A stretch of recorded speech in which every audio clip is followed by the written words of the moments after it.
Hi all, 2025 ജെയ്മെയിൻ്റെ result വന്നിരിക്കുകയാണ്. അപ്പോൾ നമുക്കറിയാം, ബ്രില്യൻറ്റ് സ്റ്റഡി സെൻറ്ററിൽ നിന്നും നിരവധി വിദ്യാർത്ഥികളാണ് ഈ വർഷം ആദ്യ റാങ്കുകളിൽ തന്നെ ഇടം പിടിച്ചിരിക്കുന്നത്.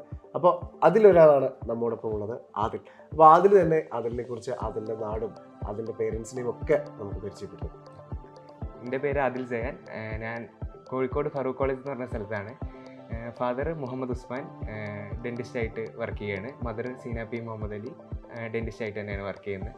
പിന്നെ 2 സിബ്ലിങ്സാണ് എനിക്കുള്ളത്. ഒരു താത്ത ഉണ്ട്. താത്ത ഡെൻറ്റിസ്റ്റായിട്ട് BDS കോഴ്സ് ഫൈനൽ ഇയർ ആണ്. പിന്നെ അനിയത്തി ഇപ്പം 8ാം ക്ലാസ് ബ്രില്യൻറ്റ് ഫൗണ്ടേഷനിലെ ഒരു ഭാഗമാണ്.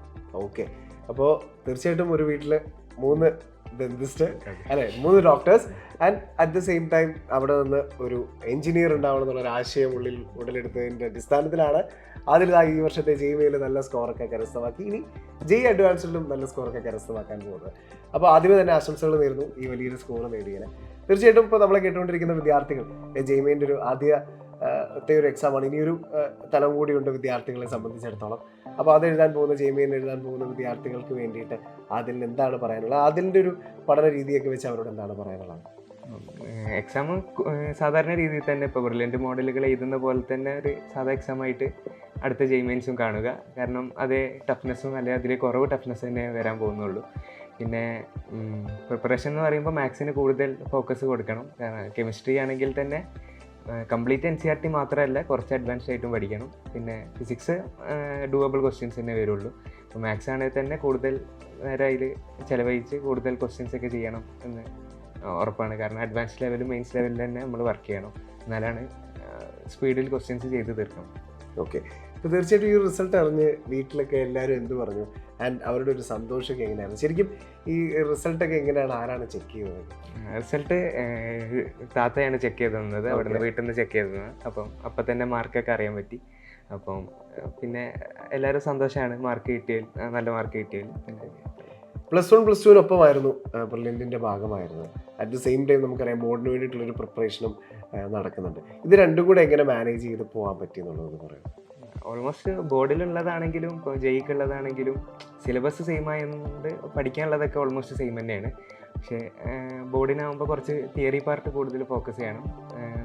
എൻജിനീയറിംഗ് ആണെങ്കിൽ കൂടുതൽ ക്വസ്റ്റ്യൻസിലേക്കാണ് ഫോക്കസ് ചെയ്യേണ്ടത്.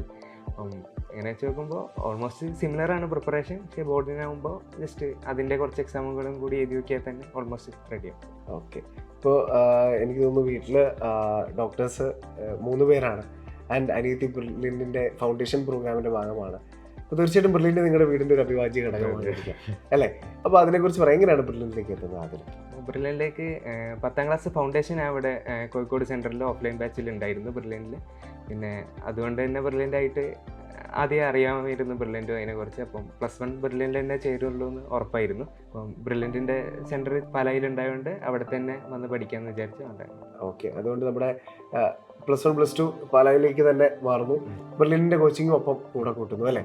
അപ്പോൾ തീർച്ചയായിട്ടും എക്സ്ട്രാ കരിക്കുലർ ആക്ടിവിറ്റീസ് എന്തെങ്കിലും ആക്റ്റീവായിട്ടുണ്ടോ? ഫുട്ബോൾ വന്ന സമയം കുറച്ച് ഫുട്ബോൾ കളിക്കാൻ പോയിരുന്നു. പിന്നെ ഫുള്ള് ഇതിലേക്ക് തന്നെ ഫോക്കസ്ഡ് ആയി. പഠിക്കേണ്ട സമയം പഠിക്കണം എന്നുള്ളൊരു മൈൻഡിൽ 1.5 കൊല്ലം ഉള്ളൂ. അതുകൊണ്ട് തീർച്ചയായിട്ടും.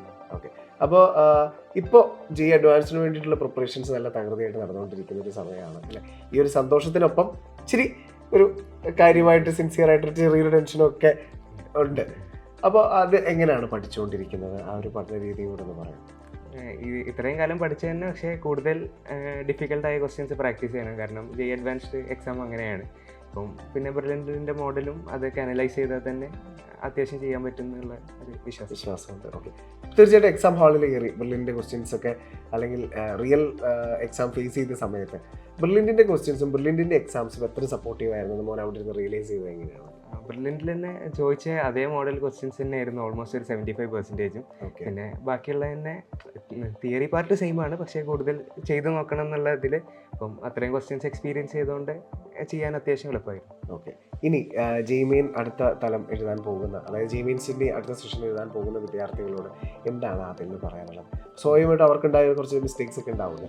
അപ്പോൾ അതിനെക്കുറിച്ചൊക്കെ മിസ്റ്റേക്സിനെ എങ്ങനെ തിരുത്തി മുന്നോട്ട് പോകാമെന്നുള്ളതിൻ്റെ അതിൻ്റെ ഒരു ഉപദേശം എന്തായിരിക്കും? അത് ഇപ്പം ബ്രില്യൻറ്റിൻ്റെ മോഡൽസിൽ തന്നെ ഇപ്പം മിസ്റ്റേക്ക് വരുന്നത് സ്വാഭാവികമാണ്. അപ്പം അത് നമ്മൾ അനലൈസ് ചെയ്ത് ആ മിസ്റ്റേക്ക് ഇനി മെയിൻസിൻ്റെ അടുത്ത സെഷനിൽ വരാതിരിക്കാൻ നോക്കുക. പിന്നെ സ്പീഡ് വളരെയധികം കൂട്ടി തെറ്റിക്കാതിരിക്കാതെ, അല്ലാതെ ചെയ്യാൻ പറ്റുന്നതൊക്കെ മാക്സിമം ചെയ്യുക, ബാക്കി സമയം വരുമ്പോൾ അതിന് വേണ്ടി പോകും. ഇപ്പോൾ തീർച്ചയായിട്ടും ഒരു ഡ്രീം ക്യാമ്പസ് ഉണ്ടാവുമല്ലോ, അപ്പോൾ അത് നമ്മുടെ ഒരു ലക്ഷ്യമാണ്. നമ്മുടെ ഇതെല്ലാം ഒരു ഗോളാണ്. ഇപ്പോൾ മെയിൻ ഗോൾ നമ്മൾ കംപ്ലീറ്റ് ചെയ്യുന്നു, അഡ്വാൻസ്ഡ്, അതിനുശേഷം ഒരു ഗോൾ കൂടെ ഉണ്ട്. ആ ഗോളിന് വേണ്ടിയിട്ടാണ് ഈ യാത്രയില്ല. അപ്പോൾ തീർച്ചയായിട്ടും അതിനെക്കുറിച്ച് എന്താണ് പറയുന്നത്? ബ്രില്യൻ്റിലേക്ക് വന്നത് തന്നെ IIT ഡ്രീം ചെയ്തിട്ടാണ്. അപ്പം IIT ബോംബെയിൽ ഇപ്പം കമ്പ്യൂട്ടർ സയൻസ് ഇലക്ട്രോണിക്സോ ഡിപ്പാർട്ട്മെൻറ്റിൽ കയറാനാണ് ആഗ്രഹിക്കുന്നത്. കാരണം നല്ല ആഗ്രഹിക്കുന്ന ബാച്ചുകൾ അത് തന്നെയാണ്. അപ്പം അതിലേക്ക് തന്നെ എത്തിച്ചേരാൻ. ഓക്കെ, അപ്പോൾ തീർച്ചയായിട്ടും നിരവധി വിജയികളെ സൃഷ്ടിച്ചിട്ടുണ്ട് ബ്രില്യൻറ്റ് സ്റ്റഡി സെൻറ്റർ. ഇതിൽ ഈ പറഞ്ഞ പോലെ ഡ്രീം ചെയ്യുന്ന ഇൻസ്റ്റിറ്റ്യൂട്ടുകളിലെല്ലാം ഒരുപാട് ബ്രില്യൻറ്റിയൻസ് ഉണ്ട്. അപ്പോൾ അവരൊക്കെ നിങ്ങൾക്കൊരു മാതൃകയാണ്, ഇൻസ്പിറേഷനാണ്. ആൻഡ് അതുപോലെ തന്നെ ഈ ഒരു ആഗ്രഹം കണ്ട് IIT ബോംബെയിലേക്കൊക്കെ ചെല്ലുമ്പോൾ അവരൊക്കെ നമുക്ക് ഒരുപാട് ഹെൽപ്പ് ചെയ്യുന്ന ആളുകളുമാണ്. അപ്പോൾ തീർച്ചയായിട്ടും എല്ലാവിധ ആശംസകളും അതിൽ സ്വപ്നവും കണ്ട പോലെ തന്നെ എല്ലാം ഭംഗിയായി തന്നെ നടക്കട്ടെ എന്ന് ആത്മാർത്ഥമായിട്ട് ആശംസിക്കുന്നു. അഡ്വാൻസ്ഡിലും മിന്നും വിജയം കരസ്ഥമാക്കാൻ സാധിക്കട്ടെ. All the best.